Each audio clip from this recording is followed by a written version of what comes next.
Bonjour à toutes et à tous, bienvenue à l'émission À l'origine, Béréchit. Aujourd'hui, nous allons parler d'un très grand personnage biblique.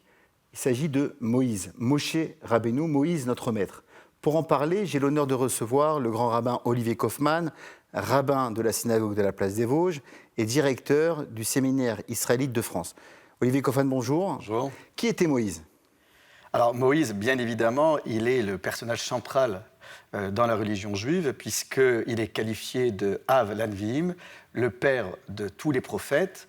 Et même s'il est vrai qu'il reste un prophète humain et qu'il n'est pas l'incarnation de Dieu dans la chair humaine, il a un rôle à part parce que c'est le premier à être qualifié de Moshe Rabbeinu, Moïse notre maître. C'est-à-dire qu'avant nous avons les ancêtres, les patriarches et les matriarches, mais qui n'ont pas vocation à légiférer, qui n'ont pas vocation à enfanter la loi, cette loi divine, mais ils ont enfanté bien évidemment les 12 tribus d'Israël. Moïse est donc à part parce qu'il est le libérateur, il est celui dont on parle durant la fête de Pessah, même s'il n'est pas mentionné dans le fameux livre que nous lisons lors de la soirée pascale. Moïse, c'est donc celui qui va accompagner, je dirais, la naissance du peuple d'Israël en Égypte, la transhumance du peuple d'Israël dans le désert, et bien évidemment, nous le verrons plus tard, c'est là où le bas blesse, c'est qu'il ne l'accompagnera pas en terre d'Israël. Mais c'est un accompagnateur, c'est le pédagogue.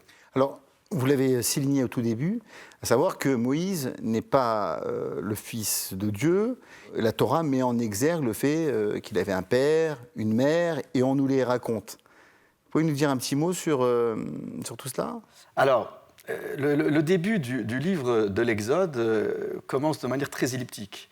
Parce que les noms des parents, ou plutôt les prénoms des parents de Moïse, n'apparaissent pas. On nous dit qu'il y a un homme de la tribu de Lévi et une femme de la tribu de Lévi.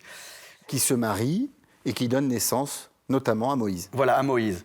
Et donc, on a toujours une difficulté avec ce début de texte. D'abord, je voudrais quand même préciser qu'on l'appelle le livre de l'Exode, mais le livre en hébreu signifie le livre des noms. Et pour Shemot. Et pour Nachmanide, grand rabbin espagnol, célèbre exégète, Nachmanide dit qu'en fait, le livre de Shemot est le prolongement et le parachèvement du livre de Béréchit.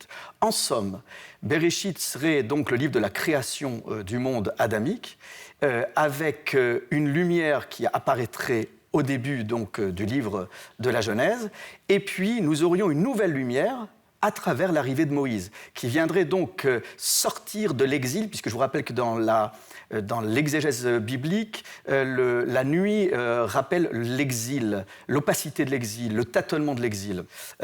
Et donc, on est vraiment au centre de la problématique juive.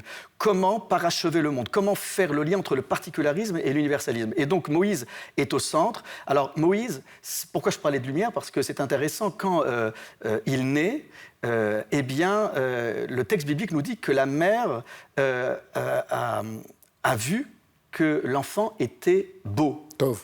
Tov, sauf que Tov, littéralement, signifie pas beau, même si on l'a dans la traduction de la Bible du rabbinat, c'est bon. Tout de suite, quand on voit le mot Tov, on l'associe à la lumière du livre de la Genèse, où là, le texte biblique dit que Dieu a vu que la lumière était bonne, Tov. Voyar Elohim. Voilà. Or qui tov. Voilà, et la lumière fut. Et donc en fait, c'est intéressant de voir que Moïse va faire l'accompagnement à tâtonnement progressif. Et ça aussi, j'insiste sur cette progressivité, on le verra tout à l'heure devant le buisson ardent. Il y a une progressivité qui fait qu'on passe vraiment par paliers de l'obscurité à la lumière. Voilà, souvent les rabbins disent, voilà, quelqu'un qui a été longtemps dans l'obscurité, on ne peut pas tout de suite le confronter à la lumière ambiante. Il faut l'acclimater. Le réadapter. Voilà, le réadapter. Et donc, ce Moïse-là, dès la naissance, a déjà en lui les potentialités de cette lumière qu'il incarne. Et donc, le Midrash dit que quand Moïse est né, la lumière retourna dans la maison de ses parents. Et cette lumière, elle avait été quelque peu altérée, abîmée, par la décision de séparation. C'est-à-dire que le père, Amram, se sépare de la mère Yocheved. Il y a un retour de lumière qui passe par, je dirais, le retour à une vie conjugale qui avait été menacée par le fameux décret scélérat de Pharaon, qui avait demandé qu'on jette dans le Nil tous les garçons hébreux. Pour les traditions juives et chrétiennes, il est l'auteur sous inspiration divine des 5 premiers livres de la Bible. Il y apparaît comme le prophète et le guide qui conduit le peuple hébreu hors d'Égypte. Selon ces traditions, c'est sous la dictée de Dieu que Moïse écrit le Décalogue ainsi que tout un ensemble de lois. Les rabbins lui attribuent également la Torah orale. Moïse est le personnage le plus cité dans l'ensemble des textes bibliques. Il préfigure Jésus-Christ pour le christianisme et précède le prophète Mahomet pour l'islam, sous le nom de Moussa. La vie de Moïse peut être séparée en 3 périodes de 40 ans. Le nombre 120, valeur mythique, étant symbole de perfection. Pendant la première période, Moïse apparaît pour la première fois dans le livre de l'Exode. Ses parents, Amram et Yocheved, ils sont de la première génération des Hébreux qui naissent en Égypte. Sa mère ne lui donne curieusement pas de nom. Le récit ne fait d'abord mention que de l'enfant. Pharaon ayant décidé le meurtre des enfants hébreux mâles, sa fille Bithia découvre sur la rive du fleuve un panier d'osier dans lequel flotte un nourrisson qu'elle nomme Moïse, ce qui signifie « sauver des eaux ». Un célèbre commentaire biblique raconte qu'un jour Moïse, jouant sur les genoux du Pharaon, lui dérobe sa couronne. Y voyant un mauvais présage, les mages suggèrent la mise à mort immédiate de l'enfant. Cependant, Jéthro, prêtre de Madian, propose de le mettre à l'épreuve et fait placer Moïse devant un plateau de diamants et de braises ardentes. Moïse se précipite vers le plateau de diamants, mais trébuche vers les braises. Il se brûle la langue et les lèvres. C'est de là que viendrait son bégaiement. Son frère Aaron lui sera associé comme porte-parole. Devenu adulte, Moïse se rend compte des difficiles conditions de vie de ses frères de sang. Voyant un Égyptien frapper un Hébreu, il le tue et l'enterre dans le sable. L'affaire s'ébruite et il s'enfuit d'Égypte. La Bible décrit alors la seconde partie de sa vie. Il trouve asile à Madian, où Jéthro lui donne sa fille Séphora en mariage. Il a 2 fils, Gershom et Eliezer. Élevé comme un prince d'Égypte, il est maintenant berger. Moïse atteint l'âge de 80 ans. Dieu se révèle à lui depuis l'intérieur d'un buisson en feu qui ne se consume pas. Il lui donne pour mission de libérer le peuple hébreu de l'esclavage qu'il subit en Égypte. Ainsi, Moïse et Aaron tentent de persuader le Pharaon de laisser les Hébreux quitter l'Égypte en le menaçant de terribles fléaux dans le cas contraire qui à chaque fois vont se réaliser. Les eaux du Nil deviennent sang, les grenouilles envahissent l'Égypte, les mouches et les moustiques attaquent la population, la vermine apparaît, une épidémie de peste attaque le bétail. Les habitants attrapent des furoncles, la grêle détruit les récoltes, les sauterelles dévorent la végétation, les ténèbres règnent pendant 3 jours, les premiers-nés égyptiens meurent durant la nuit.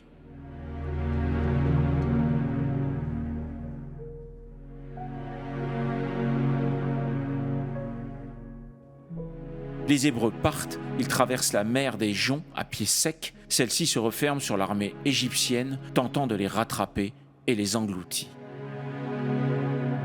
Moïse conduit son peuple au pied du mont Sinaï, où il reçoit alors les tables de la loi. La 3e partie de sa vie commence. Après une longue traversée du désert, le peuple arrive devant la terre promise et Moïse envoie 12 éclaireurs pour reconnaître le pays. 10 d'entre eux découragent le peuple d'attaquer le pays malgré le soutien de l'Éternel.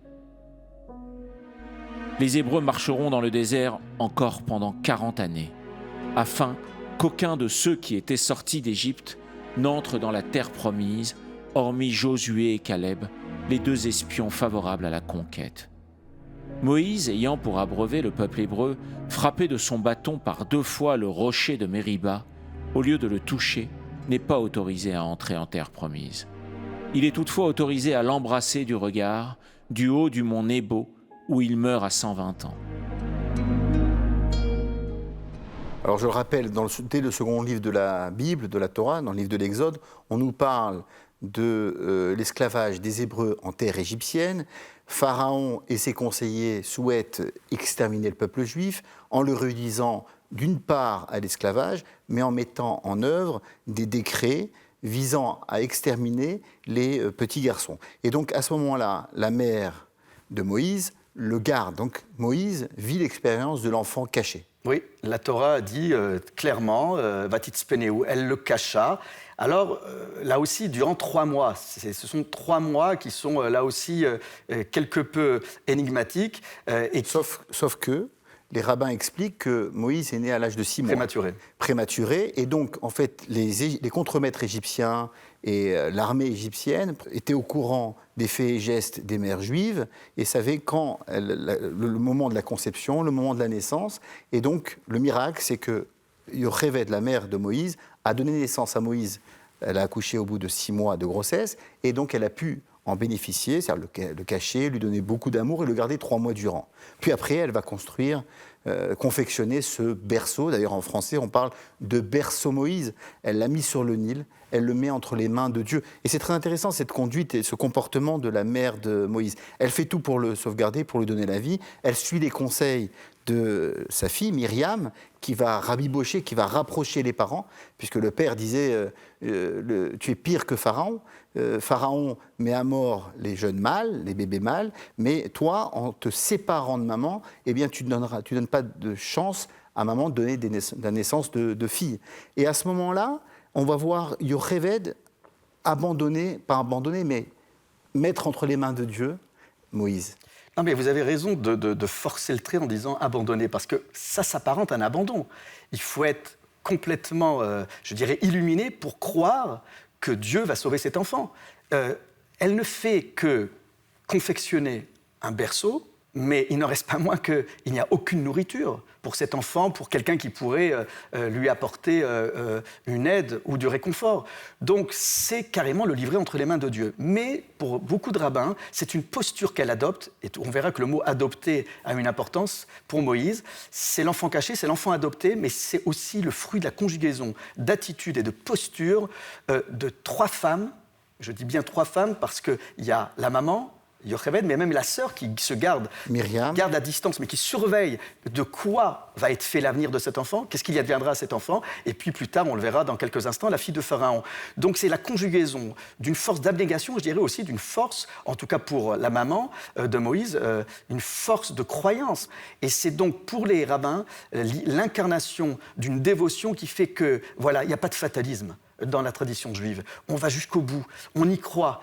Non pas parce qu'on est illuminé et qu'on croit dans les miracles, parce qu'on dit qu'il ne faut pas trop compter sur les miracles, mais parce que parfois, un sursaut humain, une main humaine, une main tendue peut sauver l'humanité, et cette main tendue, parfois, peut déclencher une main divine qui vient d'en haut. Effectivement, ce sont des femmes qui vont sauver le futur libérateur des enfants d'Israël. Et donc, à ce moment-là, la fille de Pharaon, selon la tradition juive, elle s'appelle Bithia, ou Bathia, la fille de Dieu. Elle recueille ce petit Moïse et va l'adopter et va l'élever dans la cour de Pharaon. Alors c'est quand même incroyable que le futur libérateur va être élevé, éduqué, il va grandir dans la maison de ses futurs ennemis. Oui, permettez-moi juste avant de parler du fait que Moïse a grandi dans une cour royale, c'est de rappeler aussi les conditions dans lesquelles la fille de Pharaon a opéré, à réaliser ce sauvetage. Parce qu'en fin de compte, elle prenait un risque énorme. D'abord parce qu'elle n'était pas toute seule. Il y avait ses suivantes qui étaient témoins, qui auraient pu la dénoncer au père despotique qu'était Pharaon. Et en se disant, voilà, je me lave de tout ça, je ne cautionne pas l'autorité scélérate de mon père, et elle défie. Et en défiant ce fleuve, comme par miracle, il y a cet enfant qui apparaît et qui est l'incarnation déjà d'une résistance spirituelle d'une mère qui n'appartient pas au même bord. Et je trouve ça incroyable qu'il y ait cette rencontre autour du Nil de 3 femmes qui ne se rencontrent pas vraiment, mais qui sont là, pas loin, c'est-à-dire la mère de Moïse, la sœur de Moïse et cette fille de Pharaon qu'on pourrait qualifier de juste parmi les nations. Et je pense à tous ces paysans, tous ces anonymes, parce qu'il n'y a pas que des intellectuels, il n'y a pas besoin d'être intellectuel pour cacher des juifs pendant la guerre. Tous ces paysans qui souvent n'ont pas reçu la médaille des justes parce qu'ils sont restés dans l'anonymat, mais qui ont eu cette réaction salvatrice, rédemptrice, et qui nous permet de continuer de croire dans l'humanité, eh bien, elle, cette jeune fille, défie l'autorité de son père et tend la main. On peut comprendre que parfois, quand un être humain se dépasse et ensemble révèle des ressources insoupçonnées, eh bien, il y a quelque chose, voilà. Et il ne faut pas oublier que le prénom de Moshe, parce que selon le Talmud, Moïse avait plusieurs prénoms, ce prénom de Moshe a été donné non pas par la mère naturelle, par la mère adoptive, prélevée des eaux élevé des eaux. Il y a une forme d'élévation. L'acte d'élévation. Un prénom égyptien. Un prénom égyptien. Et donc c'est bien la preuve que la Torah reconnaît à cette femme une forme d'exception qui confirme cette fameuse foi que nous avons aussi dans l'humanité. Très bien. Donc Moïse grandit au palais de Pharaon, dans le palais de Pharaon, et à un moment, Vayetse el Echav. On voit Moïse, le prince d'Égypte, sortir vers ses frères. En d'autres termes, il quitte sa condition confortable de prince d'Égypte, où tout lui était assuré. On va voir Moïse sortir pour embrasser la condition de ses frères esclaves. Ce qui fait la grandeur de Moïse, c'est qu'il est capable de sortir de sa zone de confort pour pouvoir descendre dans la rue égyptienne. C'est-à-dire, descendre de son piédestal pour aller rejoindre le peuple. Ses frères. On le sait, tout le premier livre de la Torah est traversé par la question de la fraternité, et Moïse l'assume pleinement. Vayetse el Echav, c'est sortir vers ses frères et embrasser la condition de son peuple. Et là, on va passer... le lendemain, on peut raconter, Olivier Kaufmann, lorsqu'il voit deux Hébreux se disputer entre eux, il intervient. Oui, alors là aussi, il y a l'incarnation de l'amour de la justice et de lutter contre les injustices. Donc de voir deux frères hébreux se disputer, ou voir même un policier égyptien frapper un hébreu à terre, ce sont des choses qui révoltent. Moïse est un rebelle et il est en quête, premièrement, de fraternité, et il est épris de justice. Il ne supporte pas l'injustice. Oui. Lui qui a été élevé dans le monde de l'injustice, dans le palais de l'injustice, incarné par Pharaon et ses décrets et ses scélérats, eh bien Moïse incarne les valeurs contraires. Oui, alors c'est pourquoi quand on dit le verbe voir, dans l'exégèse biblique, c'est plus que voir, parce que quand on regarde la traduction de la Bible Rabbina, il est écrit « Moïse fut témoin ». Mais témoin, ça laisserait entendre, oui, bon, spectateur. Non, c'est un spectateur engagé. C'est-à-dire qu'il est sur le terrain.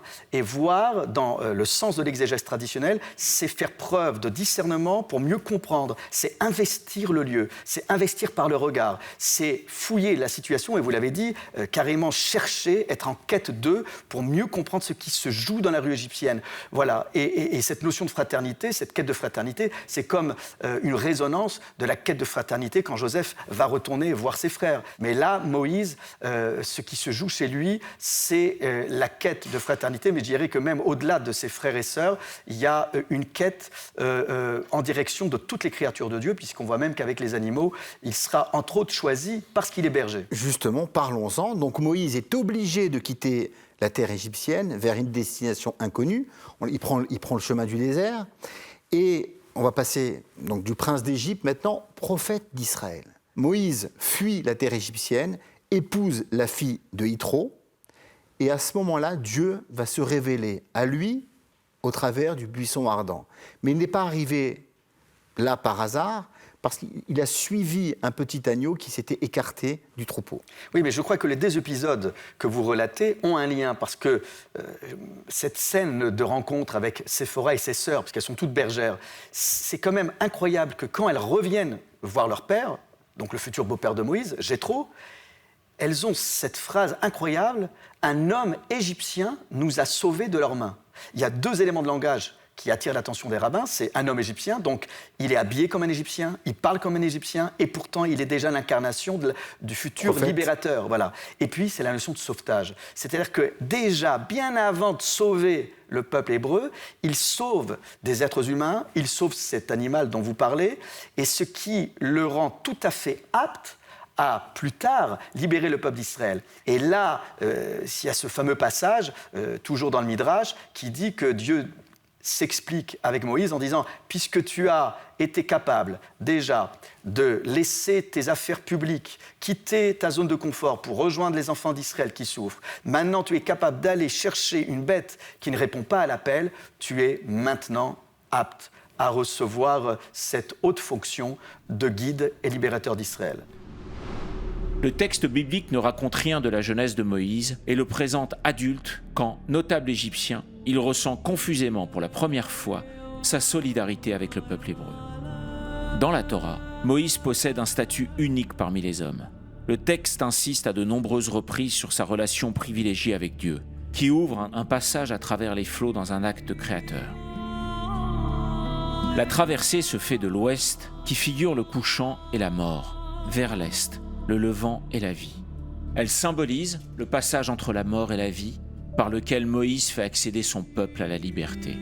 Moïse occupe dans le récit biblique une autre fonction typiquement royale, celle de la fondation du sanctuaire divin dans le désert, qui préfigure peut-être le temple de Jérusalem. Il n'existe aucune trace historique de son existence en dehors de la tradition, le Moïse de la foi étant bien plus connu que le Moïse de l'histoire. La recherche de la fin du XXe siècle considère ainsi généralement que le personnage de Moïse est une figure reconstruite dont le personnage lui-même et la réalité de son histoire échappent à l'historien. Un support d'écriture de la fin du 1er siècle découvert lors d'une campagne de fouilles entre la mer Rouge et le Nil semble apporter le plus ancien témoignage figuré d'une scène biblique, en l'occurrence un portrait naïf de Moïse, se référant à un épisode de l'Exode connu sous le titre de « Vocation de Moïse ».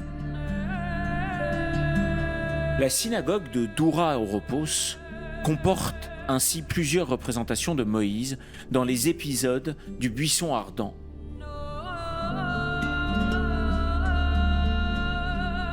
de la sortie d'Égypte, de la réception des tables de la loi. Istanbul revendique posséder plusieurs reliques de Moïse. La colonne de Constantin est supposée incrustée d'une pierre issue du rocher sur lequel frappa Moïse pour faire jaillir de l'eau. La salle des reliques du palais de Topkapi abrite des reliques sacrées, dont le bâton de Moïse. Moïse dépasse les prérogatives des autres prophètes de la Bible dans la mesure où il ne se restreint pas à la transmission du message divin, mais où il interprète. Les expériences de la sortie de l'esclavage d'Égypte, suivies de celles de la traversée du désert et du don de la Torah, sont les fondements du judaïsme. L'émergence du sionisme s'accompagne d'une effervescence artistique juive. Moïse devient la figure tutélaire de cette quête nationale et identitaire dont le cœur est l'idée de renaissance culturelle, spirituelle et territoriale. Moïse est souvent associé à Théodore Herzl, Moïse moderne, considéré comme la réincarnation emblématique du prophète. Les États-Unis développent dès les origines un fort rapport d'identification à Moïse. Considéré comme le prophète américain, la figure d'un Moïse libérateur prend une place décisive dans l'imaginaire de la communauté afro-américaine. Les Noirs américains s'identifient à Moïse et à l'Exode pour s'approprier un texte biblique qui leur est imposé par le système esclavagiste. Les écrits de Herzl sont lus avec enthousiasme par les intellectuels noirs au début du XXe siècle. Moïse donne corps à la question noire aux États-Unis. Moïse devient dès lors un personnage familier et tutélaire, véritable héros libérateur auquel se réfèrent les grands. Alors, le buisson ardent, parlons-en. Donc Dieu se révèle à Moïse, se dévoile à Moïse au travers un buisson ardent. Il se consumait sans se consumer. Et donc Dieu parle à travers ce buisson à Moïse. Pourquoi la Torah choisit-elle cette plante pour le premier dévoilement ? Alors, c'est vrai qu'il y aurait plus élégant qu'un buisson pour que Dieu s'y révèle. Et en même temps, c'est une leçon d'humilité. D'abord, Moïse voit le feu, après il voit un ange, et enfin, il discerne la présence de Dieu. C'est cette notion de progressivité dont je parlais tout à l'heure qui montre bien que tout Moïse qu'il est, lui aussi a besoin de temps pour s'adapter à la présence de Dieu et pour pouvoir l'appréhender. Et Dieu se dévoile progressivement à Moïse, comme vous l'avez si bien dit, par rapport au feu, à l'ange, et puis après la parole divine, pour ne pas l'effrayer et lui faire peur à Moïse.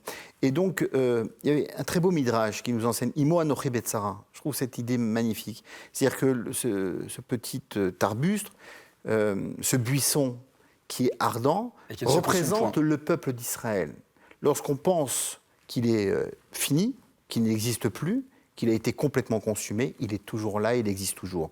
Et Dieu voulait dire à Moïse « Imo anochi betzara ». Le fait que le peuple d'Israël, le peuple juif, est en train de subir ce qu'il est en train de subir en terre d'Égypte, je l'accompagne, je suis avec lui.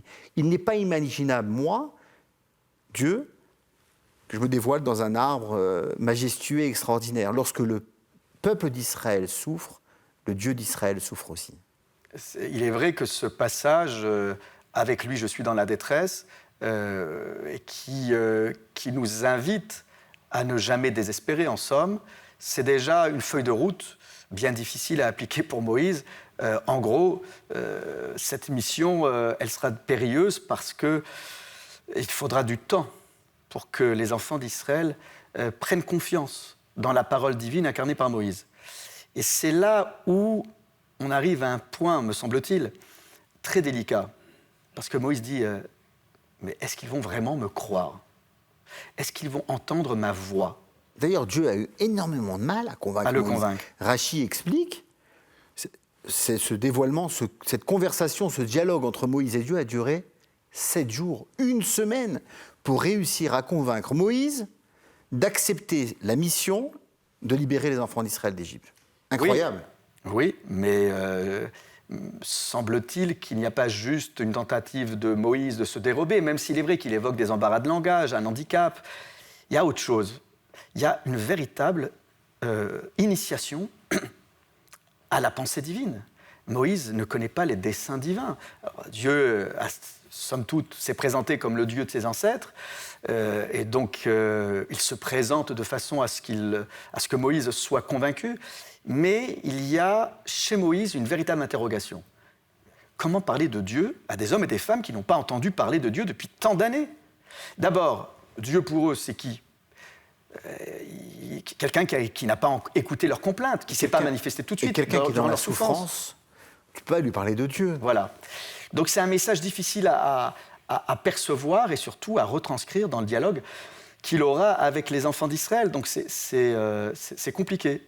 Et en somme, ce dialogue très long, comme vous l'avez soulevé, il va permettre à Moïse de mieux connaître Dieu et à Dieu de mieux expliquer la responsabilité de Moïse.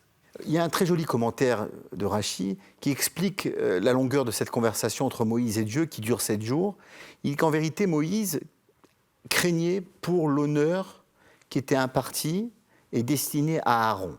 Son grand frère Aaron était resté en Égypte, il était considéré comme le grand du peuple d'Israël et il ne voulait en aucun cas lui prendre sa place. Et donc là, la boucle est bouclée.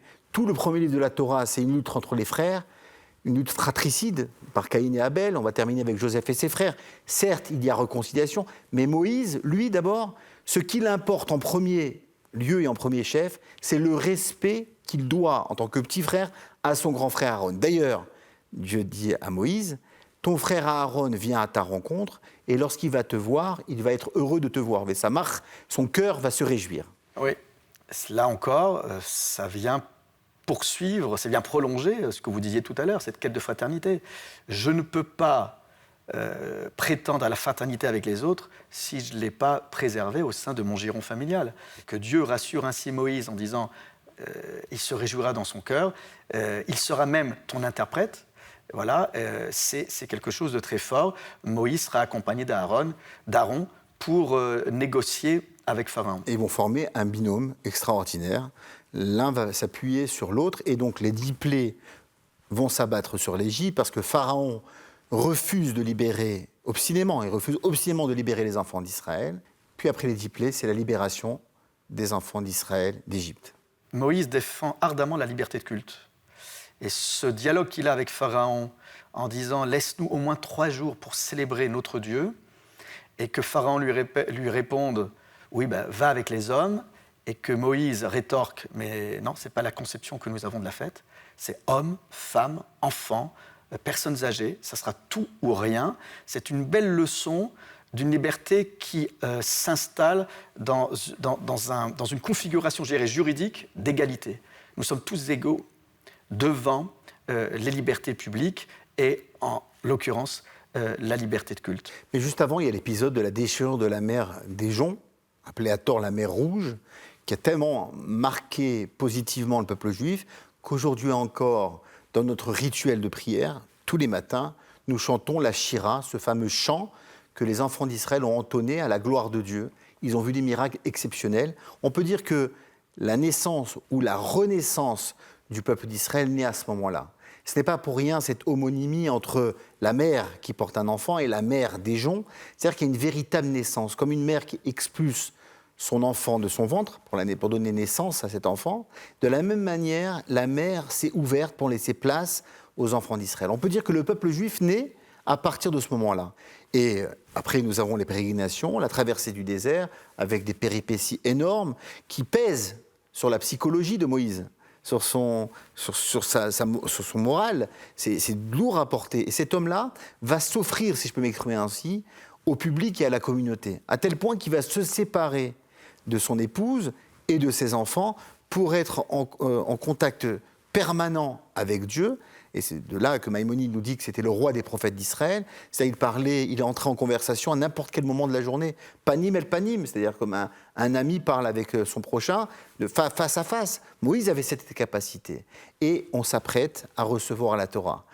Les 40 jours et 40 nuits, Moïse va monter sur le mont Sinaï pour recevoir la Torah, c'est-à-dire les lettres de noblesse du peuple d'Israël, ses droits, mais aussi ses devoirs du peuple d'Israël vis-à-vis de Dieu et des devoirs et des droits de Dieu vis-à-vis du peuple juif.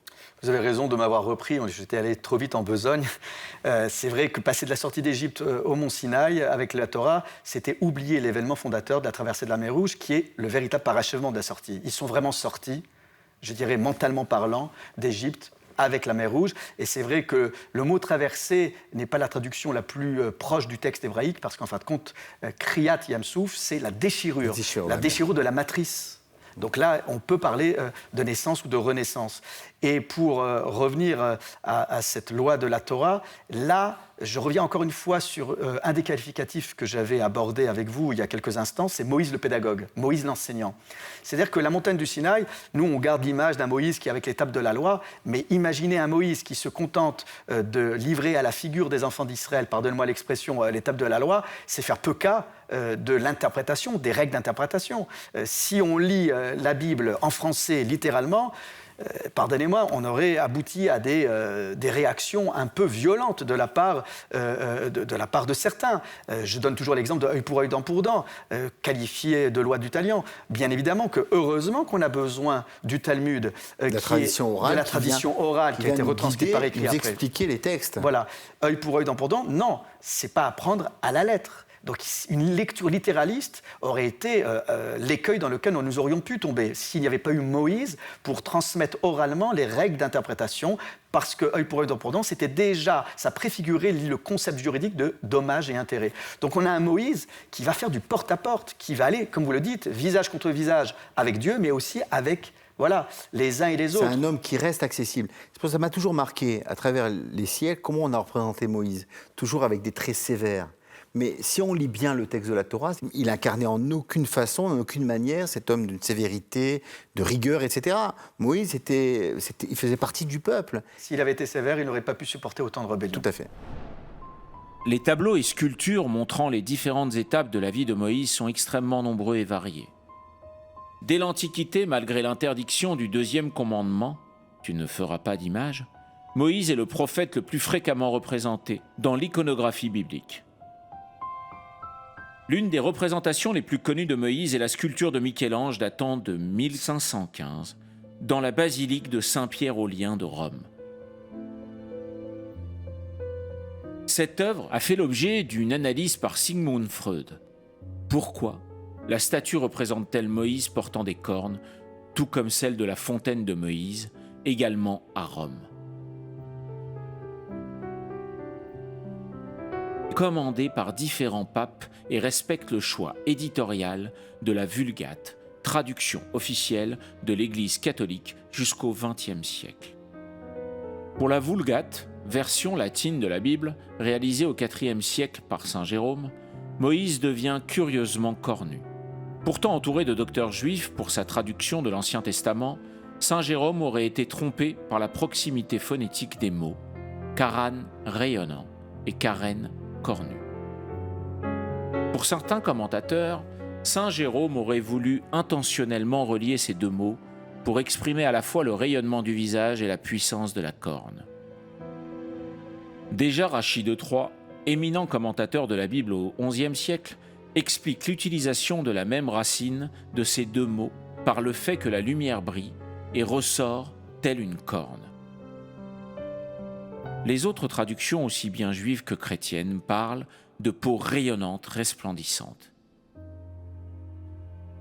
La Septante, par exemple, traduction en grec de la Bible datant du IIIe siècle avant notre ère, parle de peau chargée de gloire. Ce sont des rayons qui apparaissent sur le tableau de Ribera et dans de nombreuses autres œuvres. Mais certains estiment que la traduction de la Vulgate est la bonne, les cornes symbolisant selon eux la force d'un dieu ou d'un roi qui le représente, et que les cornes de Moïse expriment son statut particulier de médiateur, sa proximité inégalée avec Dieu. Dans la Bible hébraïque, cependant, les cornes ne sont jamais des attributs divins, mais sont toujours associés à l'animalité. Quant à Moïse, il reste un homme. La Bible insiste sans cesse sur l'homme Moïse. La statue de Moïse devait faire partie du tombeau que le pape Jules II avait commandé à Michel-Ange. Du grandiose et du même démesuré projet initial de 1505, il ne sera réalisé que l'actuel cénotaphe. Seul le colossal Moïse de 2,35 m est de la main de Michel-Ange. Les autres statues, à l'état d'ébauche, seront terminées par d'autres sculpteurs.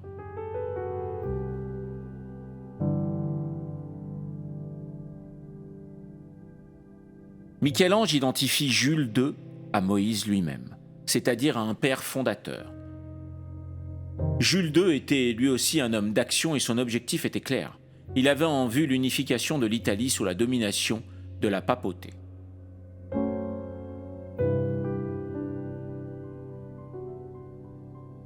Le Moïse de Michel-Ange est présenté assis, tenant sous son bras droit les tables de la loi, tandis qu'il touche nerveusement sa barbe audoyante. Ces tables curieusement fermées pourraient être celles réécrites par Dieu et non les premières, car dans ce cas, Moïse aurait été classiquement représenté debout, les jetant à terre. Selon Freud, le Moïse de Michel-Ange n'est plus le personnage biblique prêt à jeter les tables de la loi sur son peuple désobéissant. Le geste de Moïse de Michel-Ange est au contraire de maîtriser sa colère dans une attitude non conforme au texte sacré, dans une auguste tranquillité. La tête tournée vers la gauche, il regarde d'un air courroucé, sans doute allusion à la faute du veau d'or.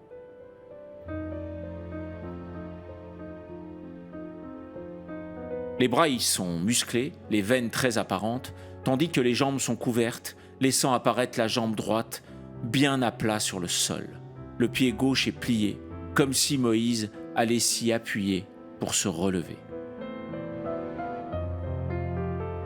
Mais ce Moïse reste assis là, indéfiniment, et dans une colère éternelle.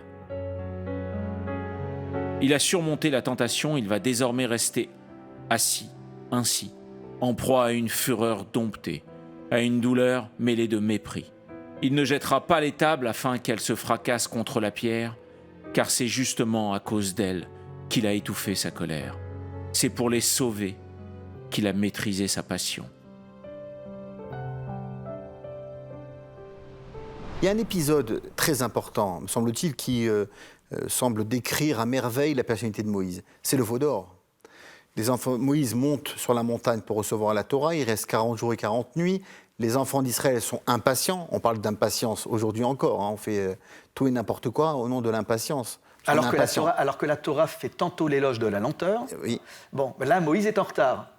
D'accord. Donc c'est assez amusant de voir que dans une vie où tout va très vite, alors je ne dis pas que je ne suis pas en train de faire l'apologie du retard, mais on voit bien que parfois notre relation au temps, n'en déplaise à certains, doit être quelque peu revisitée pour mieux appréhender des événements qui sont extraordinaires.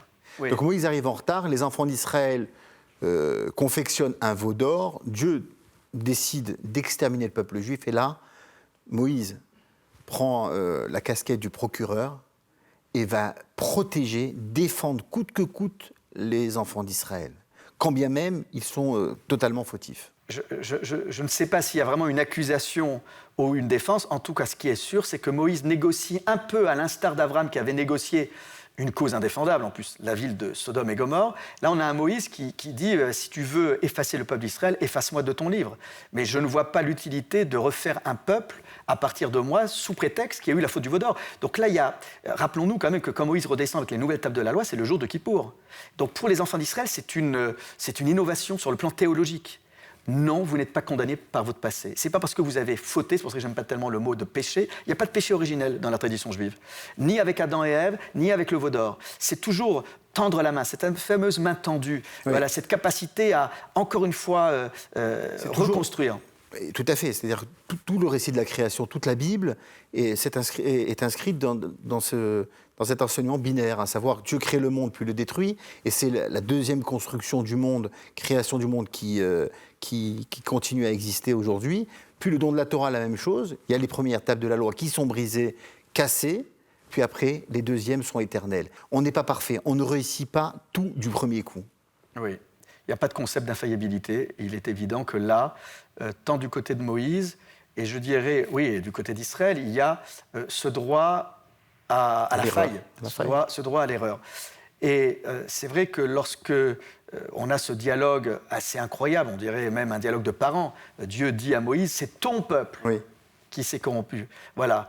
Et toi, tu es en haut. Et Moïse accuse Dieu en lui disant, mais c'est de ta faute. Lorsque les enfants d'Israël sont sortis d'Égypte, ils sont sortis avec des richesses incroyables, qu'est-ce qu'ils pouvaient bien faire avec toute cette or dans le désert, si ce n'est construire un veau d'or? Donc tu es responsable. Indirectement, mais responsable. Oui, mais là on a un Moïse qui réagit, contrairement à ce qu'on pourrait croire, non pas de manière aussi impulsive et violente. C'est vrai qu'on a toujours cette image de Moïse qui lâche. Certains disent même qu'il brise. Bon, il a jeté l'étape de la loi. C'est écrit, Yeshler. Oui, mais en même temps, les rabbins s'interrogent parce que Dieu l'avait préparé psychologiquement à cette idée. Donc, par quoi il est choqué? Et c'est pas tant par la confection du veau d'or. Et ça revient à votre idée que les enfants d'Israël n'ont pas dit « voici ton Dieu », ils ont dit « voici tes dieux ». Ce qui provoque la brisure des tables de la loi, c'est cette manière de se livrer à une forme de danse frénétique. Ce sont les danses qui sont autour du veau d'or et qui interpellent Moïse. La débauche. Voilà, oui, il y a aussi accompagné de débauche, mais c'est le meurtre. Tout était réuni, voilà, c'est un cocktail qui était insupportable. Il y a un lâcher-prise qui échappe à l'entendement de Moïse. J'aimerais juste dire un petit mot sur la personnalité de Moïse qui est décrit comme l'homme le plus humble, le plus modeste de la terre, Anav Mikol Adam, et bien évidemment sa disparition, puisqu'on ne connaît pas le lieu de sa sépulture et il ne va pas accéder à ses rêves. Dieu va interdire l'accès de Moïse à la terre d'Israël. Chez Moïse, il y a quelque chose qui pourrait nous faire penser qu'il est en dehors du temps. Et c'est vrai que, du coup, on ne sait pas où il est enterré, et on ne veut pas surtout déifier Moïse. Et ce qui expliquerait pourquoi, selon certains commentaires, il ne pouvait pas entrer en terre d'Israël. Et Moïse était dans une forme de spiritualité qui a fait même que quand on regarde l'épisode des 12 explorateurs qui sont envoyés par Moïse en terre d'Israël, 10, qui sont quand même des notables, des princes d'Israël, qui sont tous des justes, ne veulent pas entrer en terre d'Israël. Et sont prêts même à diffamer sur la terre d'Israël. Comme pour dire un peu ce qu'on pourrait imaginer à propos de Moïse, c'est qu'on préfère rester dans un univers qui dépasse, qui est au-dessus de la nature, qui est spirituel, plutôt que rejoindre la triste réalité du travail de la terre. Et en somme, Moïse, selon certains commentaires, n'aurait pas pu supporter la terre d'Israël avec une réalité propriété foncière, travail de la terre, construire une société juste, tout ça, c'était pas vraiment... Mais il restait profondément humain, même s'il était extrêmement proche du divin. Je voulais vous remercier, monsieur le grand-maire Olivier Kaufmann. Merci de l'ensemble, de la richesse de vos commentaires sur la personnalité de Moïse notre maître. Je vous remercie, chers amis, de nous avoir suivis. Je vous souhaite de passer un bon dimanche. À très bientôt.